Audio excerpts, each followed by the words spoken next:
Hello friends, जय माता दी। कैसे हैं आप सब? मैं आशा करती हूँ आप सभी बहुत अच्छे होंगे। आप सभी का बहुत बहुत स्वागत है मेरे चैनल पर एक नए ब्लॉग में। और अभी ब्लॉग की शुरुआत कर रही हूँ सुबह के टाइम से।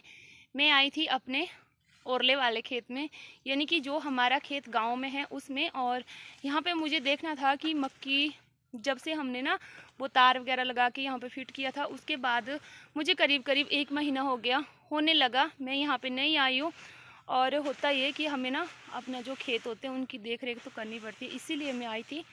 और ये देखिए फ्रेंड्स, इतनी बड़ी बड़ी हो गई है हमारे मक्की। मतलब अच्छी ही है, जैसी हमने मेहनत की हुई है उसके हिसाब से अच्छी ही चल रही है। बाकी तो फिर क्या बोल सकते हैं, आगे आने वाले टाइम में कैसा होगा क्या होगा। पर अभी पौधे देख के तो ऐसे लगता है कि अच्छी चली हुई है। और यहाँ पे आसपास लोगों के खेत है और हमारा ना एक ही खेत है यहाँ पे। ये यहाँ पर से स्टार्ट होता है और यहाँ तक बस एक ही खेत है हमारे यहाँ पे। और ये ना थोड़ा दूर भी है। ऊपर ये जो है ये लोगों का है, ये हमारा नहीं है। जहाँ पे ये ग्रीन हाउस लगा हुआ है और मक्की का जो हमने देखना था वो हमने देख लिया।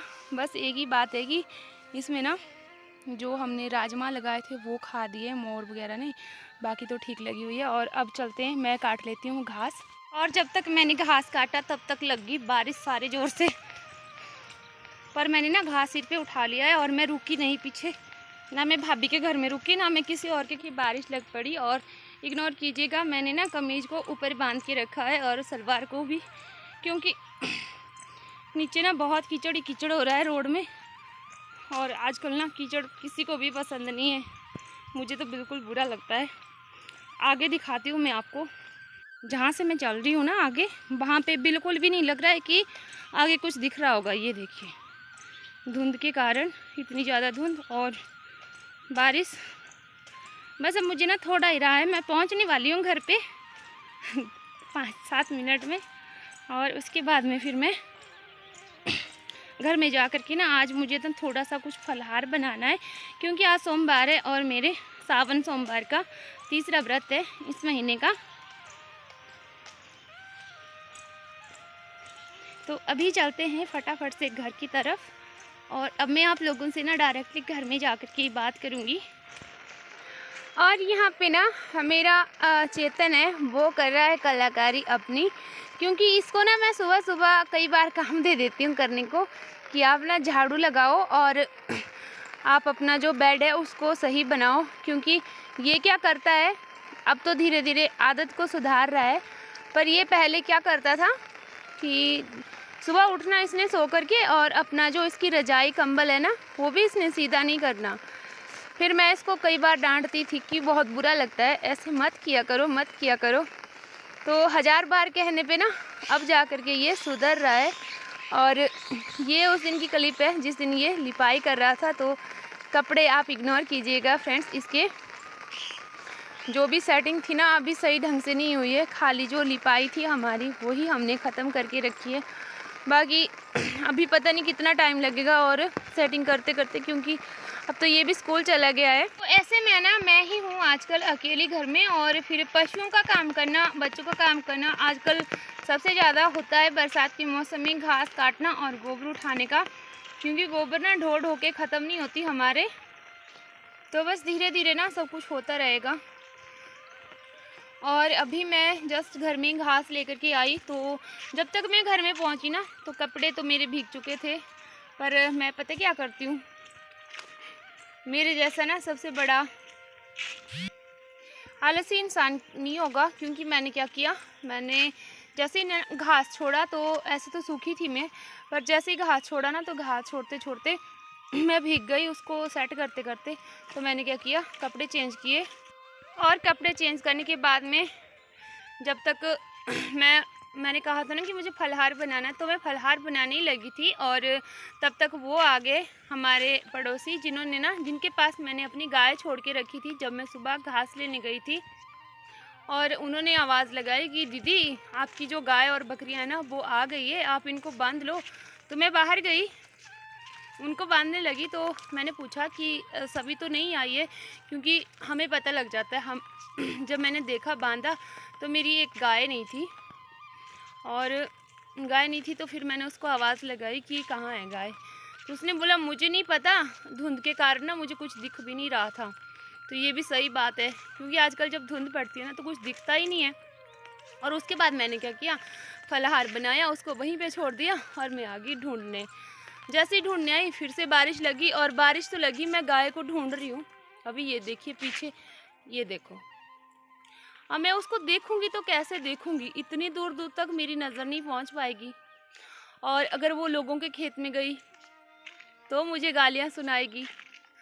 अगर उसने हमारे खेत में अगर नुकसान किया तो भी ये नुकसान ही है, और नुकसान नुकसान होता है, फिर चाहे वो हमारा है या फिर किसी और का है। और इग्नोर कीजिएगा फ्रेंड्स अगर आपको ना आवाज़ आ रही होगी, क्योंकि बारिश लगी हुई है और बारिश के कारण ना मेरे छाते के ऊपर से बारिश की बूंदें टपक रही है, तो इसका शोर होगा। मैं आपको ना थोड़ा सा बैक कैमरे से दिखाती हूँ। अब मैं यहाँ आगे देखूँ तो क्या देखूँ, मैं इस साइड को आ गई हूँ जहाँ से हम पानी ले जाते हैं ना, अपनी बावड़ी वाली साइड को, इस साइड को आ गई हूँ। पर आगे जंगल है। मैं एक राउंड लगा करके फिर वापस यहाँ तक आ गई थी, और इसी रास्ते से मैं फिर वापस जा रही हूँ। मैं क्या देखूँगी यहाँ पे, आप खुद ही देखिए और देख के अंदाज़ा लगाइए कि क्या मुझे कुछ दिखेगा यहाँ पे। कुछ नहीं दिखेगा, बस मेरे आसपास ना एक झाड़ी दिखेगी और उसके आगे कुछ भी नहीं दिखाई दे रहा है। तो ऐसे में मैं उसको कहाँ ढूँढूँ। और मेरे लिए तो वो मेरी बेटी है, क्योंकि वो ना जो मेरा वंशु है उससे वो 7 महीने छोटी है, तो मेरे लिए वो बेटी हुई, और मैंने उसको बेटी की तरह ही पाला हुआ है। जैसे मैंने अपने वंशु की केयर की है ना, सेम मैंने उसकी भी केयर की है। और आप लोगों को पता ही है कि हम ना अपने बच्चों की भाषा, अपने बच्चों की ज़ुबान अच्छी तरह से समझ सकते हैं, पर बेजुबान को समझना बहुत मुश्किल होता है, बहुत ही ज़्यादा। फिर भी मैंने उसको पाला है, पोसा है, और आज वो पता नहीं कहाँ भागी है। तो ढूंढते ढूंढते मुझे काफ़ी टाइम हो गया यहाँ पे देखते देखते, पर मुझे कहीं नहीं मिली, वो कहीं भी नहीं। तो मैं अब ऐसे में करूँ तो क्या करूँ। घर में माता जी का ऑर्डर है कि उसको लेकर के आना घर में, बछड़ी को जाओ, अब तुम जाओ, तुमने इन लोगों के पास छोड़े थे, अब तुम ही जाओ और उसको ढूंढ के लाओ। तो मेरी क्या गलती है। मैंने तो अपने लिए छोड़ा था कि मेरा थोड़ा सा फ़ायदा हो जाएगा। फ़ायदा ये हो जाएगा कि मैंने उसको यही बोला था कि 10-15 मिनट ना आप उनको देख लो, मैं तब तक घास काट लेती हूँ। मुझे क्या पता था कि वो इस धुंध में कहीं खो जाएगी। और यहाँ से ऊपर वाली साइड को हमारे खेत है, मैंने खेतों में भी देख लिया, अपने में भी और लोगों के भी, पर कहीं नहीं मिली। तो अब मैं घर की तरफ ही जा रही हूँ। अगर उसने आना होगा तो ठीक है, वो आ जाएगी। बाकी मुझे और कुछ भी टेंशन नहीं है। मुझे टेंशन है कि आजकल यहाँ पे जंगली जानवरों का खतरा बहुत ही ज़्यादा हो रहा है, बहुत ही ज़्यादा। कभी किसी का कुछ उठा के ले जा रहे हैं, कभी किसी का कुछ उठा करके ले जा रहे हैं। और अगर ऐसा मेरी बछड़ी के साथ हो गया ना, तो फिर मुझे क्या फ़ायदा होगा, मुझे कुछ नहीं मिलेगा। क्योंकि मुझे भी उसको पालते पालते 3 साल होने लगे। और इंसान ना जो भी कुछ करता है वो सोच समझ के करता है, उम्मीद से करता है कि नहीं यार हम ऐसा करेंगे तो इससे हमें ये फ़ायदा होगा, इससे हमें ये फ़ायदा होगा। तो मैंने भी उसको अपने फ़ायदे के लिए ही पाला है। और जाहिर सी बात है, कोई पशु रखता है अपने घर में तो वो फ़ायदे के लिए रखता है, बिना मतलब के कोई पशु नहीं पालता है। उसको कोई शौक़ नहीं होता कि वो पशु पाले, उसका गोबर, उसका सब कुछ उठाए, उसके लिए घास काटे, नहीं। जब उसका उसमें फ़ायदा होता है ना तो तभी वो पालता है। तो अब देखती हूँ क्या होता है, कैसे होता है, कैसे मैनेज होगा और आगे क्या होगा। मैं कुछ भी नहीं आइडिया लगा सकती हूँ, पर मैं इतना ज़रूर बोलूँगी कि ना उसने बहुत गलत कर दिया आज इस धुंध में छुप करके। और वो पता नहीं कहाँ भाग गई, न जाने किसके साथ चली गई होगी, मतलब मेरा कि किसके पशुओं के साथ चली गई होगी। ऐसा भी हो सकता है कि उसने कहीं और किसी के पशु देख लिए हो और उसको लगा हो कि ये हमारे पशु है, उस साइड को चली गई। पर ऐसा नहीं होता, पशु समझदार होते हैं। मैं आ गई हूँ, मैं भी थक गई हूँ उसको ढूंढते ढूंढते। और ना 12:30 बजे, 12:15 बजे मैं आ गई थी घर से, तो अभी 1:45-2 का टाइम होने लगा, तो अब भी नहीं मिली। तो फिर अब तो मैं हार ही मान गई हूँ।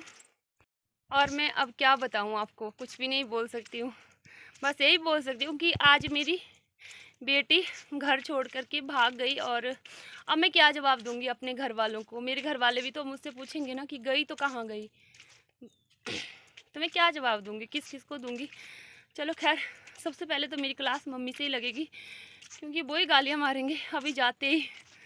और शाम के टाइम जब चेतन आएगा घर में तो वो भी बोलेगा मम्मा आपने बछड़ी को कहाँ डाला।